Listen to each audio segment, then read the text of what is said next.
तो कुबेर भगवान शंकर के मित्र कैसे बने और उनको भगवान शंकर का सामीप्य कैसे प्राप्त हुआ, जरा वह वृतांत सुनाइए। तो बड़ा सुंदर वृतांत जिससे कि कुबेर भगवान शंकर के मित्र बने वह सुनाया है।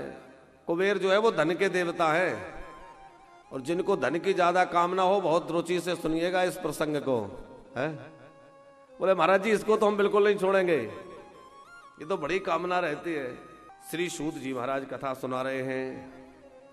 काम्पिल्य नगर एक था, प्राचीन काल में काम्पिल्य नाम का एक नगर था। वहां यज्ञदत्त नाम के एक ब्राह्मण रहते थे जो बड़े ही भगवत भक्त थे, वेद पाठी थे, सदाचारी ब्राह्मण थे, विद्वान थे। इन यज्ञदत्त ब्राह्मण के यहां एक पुत्र हुआ, तो इन्होंने बड़े विचार पूर्वक अपने बेटे का नाम गुणनिधि रखा। बेटा धीरे धीरे बड़ा हुआ तो नाम तो गुणनिधि था, लेकिन वो पूरी तरह से गुणहीन था, कोई गुण नहीं था। वह ना संध्योपासना करता, ना सदाचार का पालन करता, ना माता पिता का सम्मान करता, और स्वेच्छाचारी जीवन जीता। देखो जो भी बच्चों में संस्कार डालने हो वो बचपन में ही डाल दें, क्योंकि बचपन में जो कुछ हो गया वो हो गया, बाद में सुधारना बहुत मुश्किल है। जब तक घड़ा कच्चा है चाहे जैसा मोड़ सकते हैं, लेकिन जब वो पक जाएगा तो फिर उसको मोड़ा नहीं जा सकता, या तो टूट जाएगा या मुड़ेगा नहीं। तो जब घर में छोटे छोटे बच्चे होते हैं तो उनको सत्संग से, संस्कारों से, अपनी संस्कृति से, अपने धर्म से जोड़े। अग्रवाल साहब, आज हम अपने बच्चों को अपने धर्म संस्कृति से नहीं जोड़ते, अध्यात्म से बच्चे नहीं जुड़े होते, उसी का दुष्परिणाम यह है कि बच्चे आज व्यसनों में फंसते जा रहे हैं। आज का युवक हो या युवतियां हो, अब युवतियां भी पीछे नहीं रही। हमने सुना है बड़े बड़े शहरों में युवतियां भी खूब जो है नशा करने लग गई। ये बड़ा दुर्भाग्य की बात है कि जो राष्ट्र के निर्माता हैं, जिनके ऊपर हमारे देश की, हमारे राष्ट्र की भावी सारी बातें निर्भर करती हैं, उन्हीं के ऊपर तो टिका हुआ है सब। वो हमारा युवा फैशन और व्यसन में पड़ा हुआ है। कारण हमने उसको कभी धर्म की शिक्षा नहीं दी, हमने केवल उसको यही सिखाया कि ज्यादा से ज्यादा धन कैसे कमाया जाए, पर उस धन का सदुपयोग कैसे हो, धर्म क्या है, उस धन का सदुपयोग कैसे करना है, यह कभी नहीं बताया। जब तक हम अपने बच्चों को अच्छे संस्कार नहीं देंगे, उनको अपने धर्म से नहीं जोड़ेंगे, तब तक उनका वास्तविक कल्याण या वास्तविक उन्नति संभव नहीं है। बाहरी उन्नति हो जाएगी, पैसा खूब है, वैभव खूब है, लेकिन उनके मन की शांति, उनको अंदर से प्रसन्नता वो प्राप्त नहीं हो सकेगी। छोटी छोटी बातों में बच्चे जो है मृत्यु को वर्ण कर लेते हैं, मौत को गले लगा लेते हैं। कोई पंखे से लटक गया, कोई कहीं चला गया, कारण हमने उनको अपने धर्म से नहीं जोड़ा। यदि धर्म से जुड़े होते तो उन्होंने सुना होता कि हरिश्चंद्र पर कितनी कठिनाई आई, पर हरिश्चंद्र ने कभी हार नहीं मानी। महाराज शिवी दधीची, अरे भैया हम उस संस्कृति में जन्म लिए जब दधीची जैसे ऋषि हुए।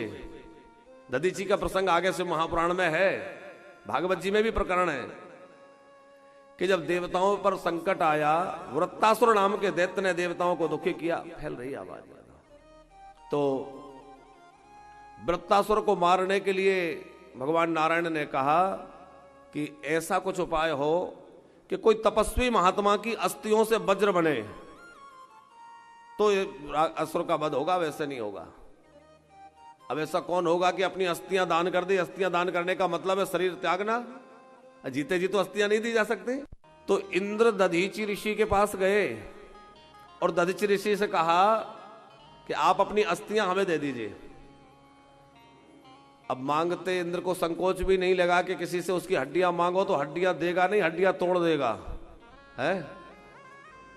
लेकिन धन्य है दधीची जैसे महापुरुष, उन्होंने कहा कि यदि देवताओं का कार्य सिद्ध होता है, लोगों का कल्याण होता है, तो मैं अपना शरीर दान कर दूंगा, क्योंकि ये शरीर एक दिन तो मिटना ही है, नासवान है, किसी के काम आ जाए। तो अपना शरीर दान कर दिया और उनके मांस को जो है चींटियां चाट गई और अस्थियों से वज्र बनाया गया और उसी से वृत्तासुर का वध हुआ। इंद्र के हाथ में जो वज्र है वो दधीचि ऋषि के हड्डियों का है। दधीचि ऋषि का जो चमड़ी थी, मांस था, रक्त था, उसको चींटियां चाट गई, केवल हड्डियों का पंजर बचा और उस हड्डियों से वज्र बनाया और वही वज्र इंद्र के हाथ में है। तो ऐसे ऐसे महापुरुष हमारे संस्कृति में हुए हैं, ऐसा ऐसा त्याग उन्होंने किया है। अब आप विचार कीजिए, जब उनको हमारे बच्चे पढ़ेंगे तो वो अंदर से मजबूत बनेंगे कि नहीं? अब हम उनको वो नहीं पढ़ाते, जब वो हमारे धर्म को नहीं समझेंगे तो उनमें वो अंदर से मजबूती कहां से आएगी?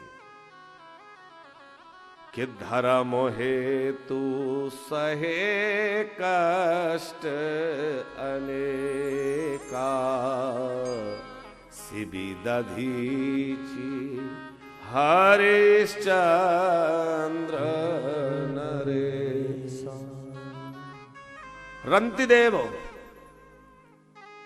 रंतिदेव के राज्य में अकाल पड़ गया, प्रजा भूखों मरने लग गई। तो इन्होंने अपने अन्न भंडार खोल दिए, बोले जितना है सब लूट ले जाओ, सब ले जाओ, लेकिन कोई भूखा ना रहे। क्योंकि कि जासुराज नृप प्रजा दुखारी, सो नृप आवस नरक के अधिकारी। जासुराज ऐसे ऐसे त्यागी हुए, भंडार खोल दिए, ये बड़ी बात नहीं है। इनकी परीक्षा लेने के लिए,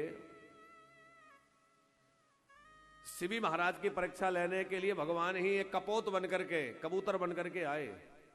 कोई पक्षी, मांसाहारी पक्षी बनकर के आए, और मांसाहारी पक्षी बनकर के आए और कहा कि मैं तो अन्न नहीं खाता, फल नहीं खाता, मैं केवल मांस खाता हूं, मुझे कहीं मिल नहीं रहा है।